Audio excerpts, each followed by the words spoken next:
Good morning সবাইকে। আজকে হচ্ছে শনিবার, আর আগেই বলেছি ছেলের এক্সাম এসে যাচ্ছে, তাই ছেলেকে এক্সামে বসিয়ে দিয়ে তারপর ঘরের সব কাজ করব। বসেও পড়েছে, আস্তে আস্তে সব ঘরের কাজ সারা হচ্ছে।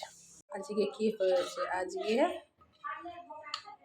লাউ দিয়ে ডাল হয়েছে, লাউ ডাল, শাক, ঝিঙে আলু পোস্ত, পটল ভাজা, আলু ভাজা, হয়েছে পায়েস। আজকে তো শনিবার, পাঁপড় তো নেই, কি করে খাবি? আলু ভাজা দিয়ে খাওয়া হয়ে যাবে? পাঁপড় না হলেও হবে? হ্যাঁ ঠিক তো, তাহলে পাঁপড় যেটা আছে সেটা আমি খেয়ে নেবো, কিন্তু দেখে নে। ও এই খাওয়া দাওয়া হলো, ছাদে এলাম।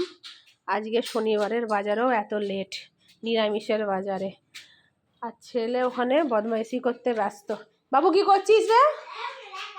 আর আজকে ছেলের বর দিদি এসেছে, এই যে ব্যাস ছেলের আনন্দ। ব্যাস আজকে মোটামুটি ছেলের পড়াশোনা বন্ধ, আর দুজনের মধ্যেই চলছে। আচ্ছা ঠিক আছে, চলতে থাকবে এদের। আজকে ছেলে বায়না ধরেছে এখন রোল খাবে। এই যে বর দিদি গেছিল রোল আনতে। চলো, দুটো নিয়েছিস তো? ঠিক আছে স্যার। নিজের জন্য তো রোল কিনিনি, ওদের জন্য কিনে আনা হয়েছে, কিন্তু দেখে তো আর লোভ সামলানো যাচ্ছে না, তাই ছেলের কাছ থেকে আর মানুর কাছ থেকে রোল খেয়ে নিজের ইচ্ছা প্লাস খিদে দুটোই মিটিয়ে নিলাম।